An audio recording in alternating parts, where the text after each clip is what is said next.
আমি বৃদ্ধ হব তোমার হাতে, তোমায় তুলবো রাগিয়ে।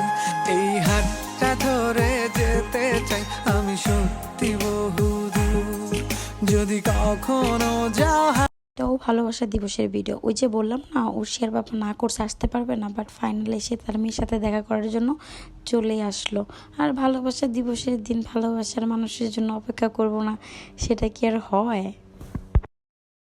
আমরা মেয়েরা সব কিছু ভালো পারলেও পার্টনারের সুনাম করার ব্যাপারে খুব খুব খুব বেশি কিপটামি করি, আর যেটা একদমই করা উচিত না। আমি জানি না এই 3 মিনিটের ভিডিওতে আমি আমার ফিলিংস আমার পার্টনারের প্রতি সেটা বুঝাতে পারবো কি না, বাট ট্রাই করতে ক্ষতি কোথায়? এই মানুষটা নিজের কথা না ভেবে আমাদের জন্য এত কিছু করে, আর যাকে আমরা এত বেশি ভালোবাসি তার প্রতি আমার ফিলিংস প্রকাশ করার ক্ষেত্রে কমতি রাখবো কেন? এখন মূল ভিডিওটাতে চলে যাচ্ছি, আর আমি আমার কিছু মনের কথা পুরো ভিডিওটাতে বলবো। আমি আসলে মহাবিশ্ব চাইনি, আমি চেয়েছি তুমি আমি মিলে আমাদের হোক। আলহামদুলিল্লাহ এখন আমাদের হয়েছে। আমি চেয়েছি বাবুই পাখির মতো আমাদেরও একটা ছোট্ট সংসার হোক। আলহামদুলিল্লাহ সেটাও হয়েছে। আমি তোমাকে পরিবর্তন হতে দেখেছি, প্রেমিক থেকে দায়িত্ববান স্বামী হতে দেখেছি, আর স্বামী থেকে বাবা হতে দেখেছি। আর এভাবেই তুমি একদিন দাদা নানা হয়ে বুড়ো হয়ে যাবে। আমাদের গল্পটা শুরু হয়েছিল যখন আমি তুমি ঘুরে বেড়াতাম অজানা কোনো উদ্দেশ্যে, অজানা কোনো গন্তব্যে।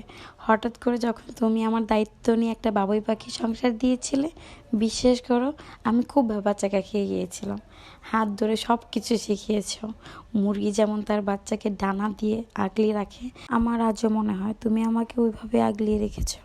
তো অসুস্থ মান অভিমান রাগ ঝগড়া ভালোবাসা নিয়ে অনেক সময় একসাথে কাটিয়ে এখন আমাদের সম্পর্কের সমীকরণ অনেকটা মানিয়ে নিয়েছি। এখন তুমি আমাকে যেমন বুঝতে পারো আমিও অনেকটা তোমাকে বুঝতে পারি। তোমার কাছে অনেক কিছু শিখেছি, এখন যখন তোমাকে বলি কিচ্ছু পারো না, এটা আমার কাছে এক অন্যরকম অনুভূতি। একসাথে পথ চলছি আর শিখছি ডে বাই ডে। এভাবে শিখতে শিখতে জানতে জানতে আমরা বুড়ো হয়ে যাব। এই সময়গুলো শুধু স্মৃতি খাতায় পিছনে পড়ে থাকবে। যখন ছেলে মেয়ে বড় হয়ে যাবে, নিজেদের মতো চলবে, আমি তুমি এই ভিডিওগুলো টিভিতে দেখবো আর দুজন দুজনের দিকে তাকিয়ে বলবো আমরা পেরেছি এত লম্বা একটা জার্নি করতে। শুধু যৌবনা নয়, বুড়ো বয়সেও তোমার হাত ধরে সরিষা ক্ষেতের ধার বেয়ে হাঁটতে চাই। আমি না চাইতেই তুমি আমাকে অনেক কিছু দিয়েছ। একটা পাখির ছানা দিয়েছ, একটা বাবুই পাখি সংসার দিয়েছ। তেমন আর কিছু চাওয়ার নেই তোমার কাছে। শুধু একটা জিনিসই বলবো, এখন যেমন আছো তেমনই থাকো আর সবসময় সুস্থ থাকো।